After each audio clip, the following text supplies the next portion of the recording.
प्रशांत किशोर का नाम जुबां पर आते ही देश के सबसे बड़े चुनावी मास्टरमाइंड की तस्वीर उभरने लगती है, जो दूसरों के लिए जीत का फॉर्मूला बनाता है।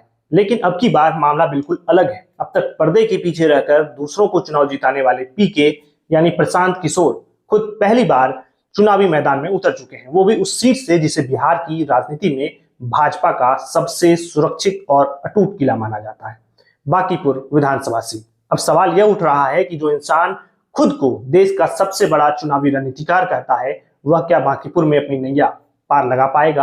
हर कोई यह पूछ रहा है कि जब सामने भाजपा का मजबूत गढ़ है, तो प्रशांत किशोर वहां अपनी किस्मत क्यों आजमा रहे हैं। क्या उन्हें नहीं पता कि वहां के नतीजे क्या हो सकते हैं। आज के इस वीडियो में हम आपको बताएंगे कि आखिर क्यों कहा जा रहा है कि प्रशांत किशोर की हार पक्की है और इसके पीछे के वो 5 बड़े कारण क्या हैं जो बांकीपुर में उनकी राह को बहुत मुश्किल बना रहे हैं। नमस्कार, मेरा नाम है अभिषेक और आप देख रहे हैं पब्लिक वाणी। सबसे पहले बात करते हैं उस आंकड़े की जो भाजपा की ताकत को पूरी तरह बयां करता है।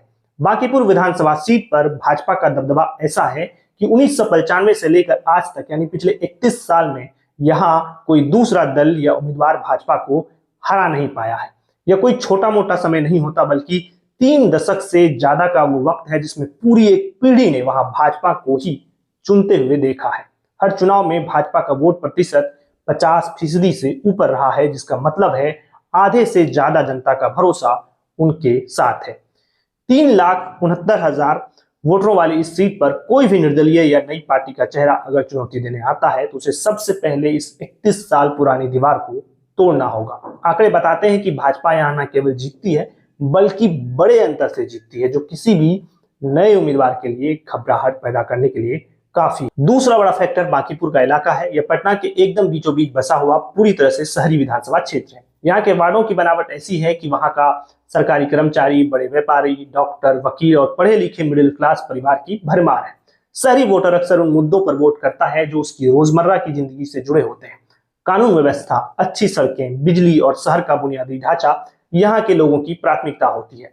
भाजपा की विचारधारा और विकास की पीछ सीधे तौर पर इन लोगों के दिलो दिमाग पर असर करती है, और ऐसे में प्रशांत किशोर का बदलाव का नारा शायद उन लोगों को उतना आकर्षित न कर पाए जो अपनी मौजूदा सुख सुविधाओं और सरकारी अस्थिरता से संतुष्ट है।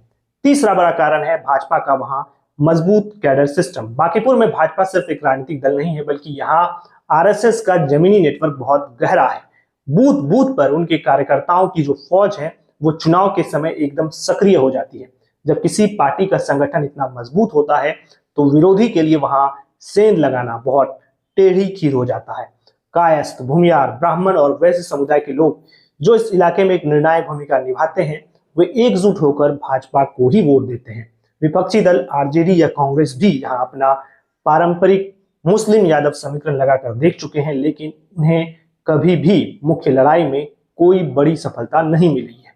प्रशांत किशोर के पास फिलहाल वह जमीनी कार्यकर्ता वाला ढांचा खड़ा करना सबसे बड़ी चुनौती है, जो भाजपा के पास दशकों से मौजूद है। चौथा फैक्टर है मनोवैज्ञानिक लड़ाई। प्रशांत किशोर की छवि एक रणनीतिकार की है। जब वे खुद चुनाव लड़ते हैं, तो उनके विरोधी इस मौके का भरपूर फायदा उठाते हैं। भाजपा और अन्य विरोधी पार्टियां जनता के बीच ये धारणा बनाने में कामयाब हो जाती है कि रणनीतिकार तो दूसरों को जिताते हैं, खुद नहीं जीतते हैं। यह एक ऐसा मनोवैज्ञानिक दबाव है जो सीधे तौर पर आम वोटर को प्रभावित करता है। वोटर सोचता है कि अपना वोट बेकार क्यों करना। उसे लगता है कि जो व्यक्ति पहली बार चुनाव लड़ रहा है, वो एक मजबूत किले को क्या भेद पाएगा। प्रशांत किशोर को न केवल अपनी नीति बतानी होगी, बल्कि जनता का वो भरोसा भी जीतना होगा जो भाजपा के साथ सालों से जमा हुआ है।